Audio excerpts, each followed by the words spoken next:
So I went to my first pre-release event yesterday. I went to 2 events and they were both really fun. One was out in Harrisburg and one was down in like the York, like southern PA area. The first one I went to was a place I'd never been before, and I wasn't prepared for how big the store was. The store is huge. It was like a giant store. On the left-hand side, they had all the stuff you would buy. They had like cards and miniatures and dice and like, you know, like general game store thing. And then on the right-hand side, they had like 25 tables set up for tournaments and stuff. It was really cool. So I got there a little late, actually. I was running late, so I like rushed in and I wanted to make sure that I didn't miss it. This event started at 12. I got there at like 12:05, so I'm like I was so worried that like they were already like in it to it. When I got there, all my friends were sitting together. Again, this community is so friendly. I just met these people like 2 weeks ago and they were already just like, oh my god, hi. They like waved me over. They were like, I don't know, it was really cool to see them, happy to see me, and I was happy to see them. So a lot of love, like a lot of positivity. And then they started handing out the packs of cards. I have to purchase it at this point. All right, if you first, can I see our pull? Okay. You get 6 packs of cards just off the bat. It just gives you 6 packs and you have to make the best deck you can with those 6 packs. They're here. I actually really like the packs. Oh, the packs are great. It's random, you don't know what you're getting, but you're hoping for good cards. In my opinion, they're all really good cards. They're all pretty strong. Heavy hitters is focused on like the bigger guys, so the Guardians, the Brutes, the Warriors, characters who are like already known for like big hits. Oh good, we don't even wear those now. Ooh. Man, these attacks are so big. Ooh. 7s and 6s and 7s, holy shit. So even if you get like bad cards, to me at least, even if I got like cards that weren't like majestic rares or whatever, even the common cards were pretty strong. I never felt like I was in a bad place. When I first went in, I really wanted to build Victor. You know, he's like my favorite character. I think he's really interesting. So I wanted to like make a deck for him. But when I opened my packs, I had a lot of brute leaning cards. Ooh. There's my boy. KO. Not the one I really want, but That's fair. There's a boy. Warrior round I'm looking for, I'll definitely trade you. Yeah, man. Isn't that just from the district? Yeah, you did. You that. It's called Foilty King. I didn't get it. Yeah. I told you it existed. What is it? Vigor.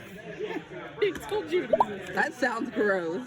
Brittany is a child and is easily abused. Woo! So I was like, okay, I'm better off building either a Brute with KO or a Brute with Reinhardt. I'm gonna probably just link my first deck build. There were people who had like really good synergy in their deck. Synergy is like how well the cards work together. I won my first match and that was like pure luck, I'm pretty sure. I just got really lucky that first time. I'll talk about that in a second. I got like 2 Majestics.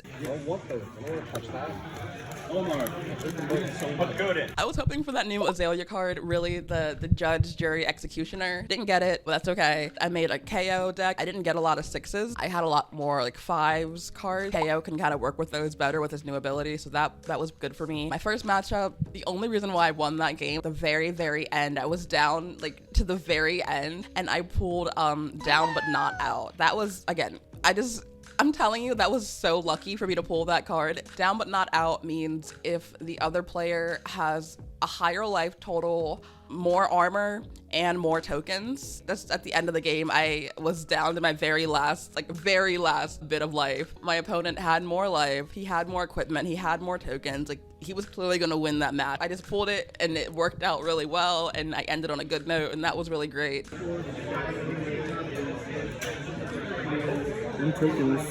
Yeah. Such a good card. It's not even a Majestic. I was playing against the Betsy. So my first match against the Betsy, I won that, and then I lost every other match afterwards. My next match was against a Kasai. The player who I was against was like a Kasai main. She's really good. She loves Kasai, and she knew what she was doing. I didn't stand a chance. This player, she's really friendly. She's really nice. So even though she was kicking my it was still fun. You know, that's the thing about this. Even when I'm losing, I'm having fun. Just seeing her like, you know, saber, boom, boom, boom, just decimating my poor KO. It was still fun. Okay, I'm seeing that I didn't record this part with my camera, so I'm gonna speedrun it real quick. Third match, I lost that. You were missing something before I started. How much is it? 7. Yeah. What's your position like that? So this one, if you have greater life than me, it's for each year. And then I went to the bathroom to cry a little bit. And then fourth match, I also lost that. Yeah, we got There's only 35 minutes per round, I think. Yeah. So I went to my car to cry a little bit. All right, quick impressions before I get on the road. I lost, which is expected. You know, you're gonna lose a lot. It's what, like, the first thing they tell you when you start playing this game is that, like, you shouldn't expect to win because you're gonna not win like your first 50 games. So don't take it personally, or don't get tilted. I still get tilted. I still get really, really sad when I lose. I like, I don't know. It just makes me sad. But despite losing, I still had a lot of fun. I got some advice from a guy. He was all like, hey, you should block more. And I'm like, hey, shut up. No, like, he was really nice, but I was just in my feelings. I was really grumpy. I was mad that I lost. So, like, I wasn't taking his advice to heart. So clearly I needed something to, like, soothe my soul. So I went to get Chipotle to get some food in me to kind of, like, you know, de-stress or whatever. And then I saw that same guy who beat me at the Chipotle and it made me angry all over again. Second event at the second store, also awesome. Our code of conduct is real simple. Be nice or leave. If I have to hit you with the sign to chase you out, I will. I can gladly recommend other game stores that don't support this game for you to go to if you are not nice. My first event, I played KO. Second event, I played Victor. I didn't realize that when they give you the pack of tokens at the beginning of the event, Victor was in the pack of tokens. I didn't even open the pack of tokens. I just went with what I had in my pack. At the first event, I didn't pull Victor, so I thought I couldn't play him. But at the second event, by that point, I knew, oh, they give you a Victor token, so I can just play him. And then I got his weapon. I got his grindstone. Ooh, nice.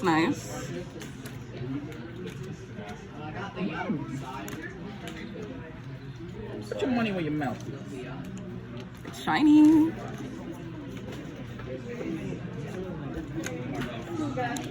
So I'm like, okay, this is meant to be. The one thing I didn't get a lot of were gold making cards. Victor likes gold. Whenever he makes the gold, he draws a card, and, you know, drawing a card is really helpful in this game. I didn't get too many cards that helped me make gold, which was a little rough. I think that is a big focus of his deck. I wonder if I can get Wi-Fi. You should be able to. I think they have the Wi-Fi on the board. Too many people are on it to where it does not have That was like connection. throttled, yeah. Yeah, it's screwed. I was tempted to be like, you know what, I'll break into the next door neighbor. Okay, so I won my first match again, but only because I just kind of like, I fatigued the other player. Me blocking, swinging, blocking, swinging. I took away a few of their cards, not a lot, maybe like 2 or 3. They ran out of cards and I still had some, so I was able to swing at them and they couldn't block. My second match, it started pretty strong. I did okay at the beginning. Towards the end, I didn't have the resources to pay for my attacks. My cards cost 3. I didn't have any blue cards, or I didn't have enough like yellows and reds to pay for my 3 attack cards. I ended up passing a lot of my turn. I made a couple gold. People I was playing against, they were kind of like, yo, use your gold to get cards. Like, use your gold to buy a card. And I was like, no, I'd rather just pass my turn. They're like, no, use the gold. So I used the gold and it didn't help me. And I don't know, I felt like I knew the way my deck was working was that I wasn't getting a lot of blue cards. So pitching a card to buy a new card, I didn't think it was gonna help me. I lost that one.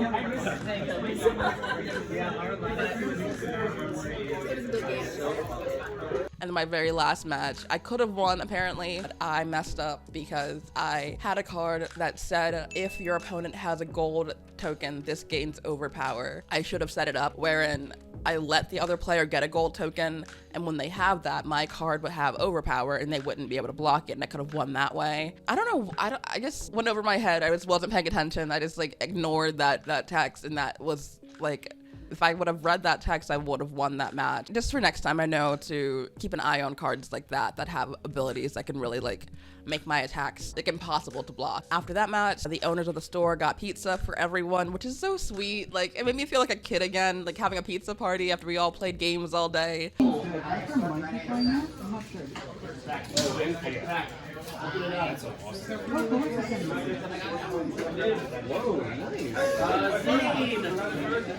That was some people's like, you know, second event of the day, myself included. So we were all like tired, we had a lot of fun, and then we all ate pizza together, and it just felt really cute. It just felt like really wholesome. I did almost accidentally cheat. Okay, I almost cheated without meaning to almost cheat. I was kind of treating this game like a casual game. I wasn't taking it too seriously, I guess. Someone near me pulled a Victor card, and I was like, yo, I want that Victor card. I'll trade you for that Victor card. And he was like, yo, you can't really trade. You're supposed to deal with what you got in your pack. And I'm like, no, bro, but I want it so bad. And he's like, no, you can't do that. That's cheating. And I'm like, ah. And it turns out that card's actually worth like a lot of money. So I'm glad he didn't trade it off, because he was like, oh yeah, I'll trade you after the game. You know, just buy me a soda and it's all yours. We'll trade it out. And then someone was like, no, that card is worth money. Like, don't just trade that willy-nilly. That's a really important card. I knew he was gonna be like a big character, but I didn't know he was gonna be like a valuable character. His one specialization card was like literally worth like $60. Just to clarify, this was at the pre-release, so these cards had just come out and we weren't really sure how much they were all gonna go for, because they were all so new and the market was so, you know, all over the place. Everyone wanted these cards. We had kind of estimated the card would be pretty valuable, around like $60, but that was just our estimation given how popular the character is. Looking at the price now, around that time it was worth like $20, which is still a lot. I'm not trying to discount that, but I don't want anyone coming in here and being all like $60, that never happened, because we didn't know exactly how much it was gonna be worth, but we knew it would be worth something. It was worth more than a soda, is what I'm trying to say. But yeah, that was my first time doing a pre-release, and it was really fun, and I loved it, and I want to do it again. So thanks for watching. Yeah, I don't know how to end this. Yeah, thanks. Bye, I guess.